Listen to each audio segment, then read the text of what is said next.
Another great day of action is complete at the World Junior Championships. The semifinal matchups are now set. We're going to recap what happened in the quarterfinals and preview the semis coming up next.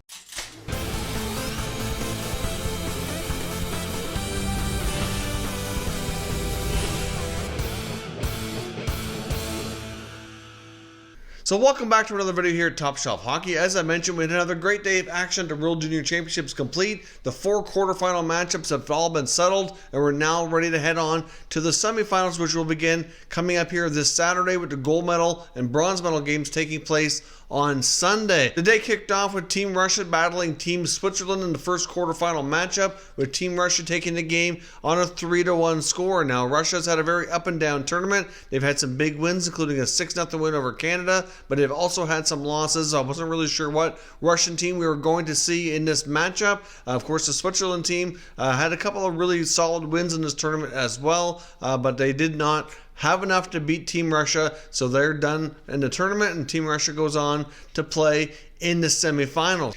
In the second game in the quarterfinals, saw Team Canada battling Team Slovakia, and of course, Team Canada was getting a major player back in Alexis Lafreniere, and he made his presence felt early in the opening shift, had a big hit, got off to a great start, contributed, and helped Canada go on to a 6-1 victory. Now, of course, things got off to a rocky start though for Canada early in the first period. Nolan Foe, one of their top forwards, was given a major penalty and kicked out of the game, put them on a 5-minute penalty kill, but they did survive that. They played very well in the PK and held off the Slovaks. And afterwards, they went on to get their offensive game going, especially in the second period. Really blew things open. Had a lot of contributions all around.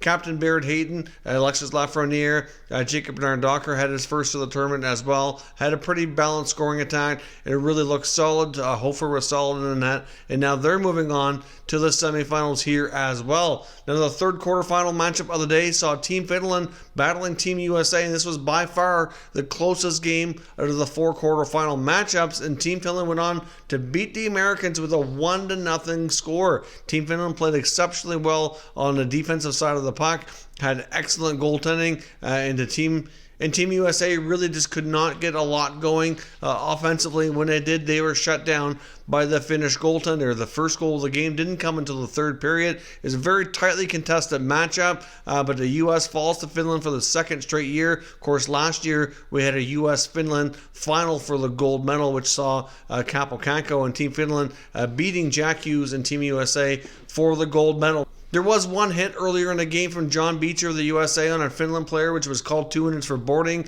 which really, in my opinion, should have been a major penalty in a game misconduct. It was much more egregious and a way worse hit than we saw Nolan Foot deliver in a Canada-Slovakia game, but yet it was a very different call. And at the end of the game, there was becoming a very chippy affair with some of the American players like Oliver Wahlstrom, who did end up getting kicked out, as well as Shane Pinto, kind of taking some slashing and elbowing, and there was a lot of rough stuff going on. There was really uncalled for. The U.S., you could tell, were very frustrated once they knew for sure that they were not going to be able to come back in this game. And like I said, there's really some unnecessary stuff there. Like I've said about other players before, I understand they're young, sometimes have a hard time controlling their emotions after dealing with a heartbreaking loss, but I certainly expected a little bit better out of the American players. Some of that stuff out of Wahlstrom and Pinto at the end, like I said, were just really unnecessary and kind of uncalled for, kind of acting like a little bit of a sore loser. So I was a little disappointed in that, but like I said, it's not the only time we've seen some disappointing actions here by some of the young men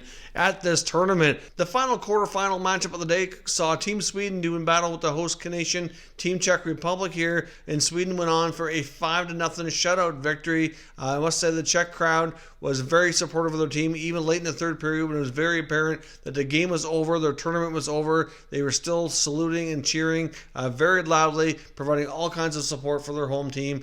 So certainly good on them for being such good, gracious hosts and great crowd that support the Czech Republic. However, Sweden really dominated this game. It was really never all that close, and they as well will be moving on here to the semifinals. Now, Sweden, of course, has had terrific tournaments by guys like Hoglander and Fadjimo and Lundqvist. I mean, they get some terrific young hockey players on that team. Their blue line is stacked with a lot of first-round draft picks in the NHL as well, and they were going into the semifinals as the number 1 seed.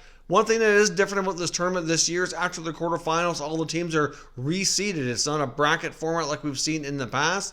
So, of course, that does change the matchups here. So, going into the semifinals, we will have Canada versus Finland and Sweden versus Russia. Now, of course, Sweden and Canada were the top two seeds heading into this playoff round, where they were each the winners of the Pool A and Pool B. I think the Canada-Finland game should be very close and tightly contested. Very similar to what we saw in Finland versus the U.S. I do think that should be an excellent matchup. I do think Canada likely will be the favorite. They're certainly more offensively gifted, but at the same time, the Finns had such good goaltending and strong defense. I do expect that to be a close matchup.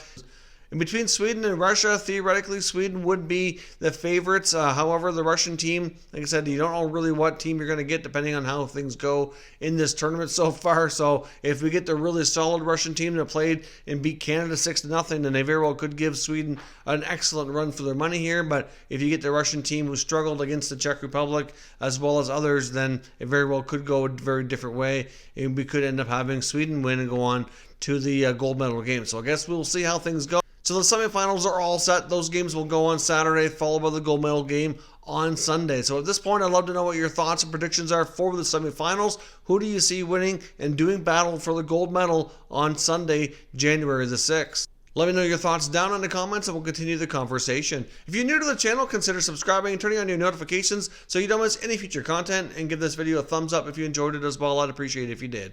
As always, thank you for watching, and I will catch you next time.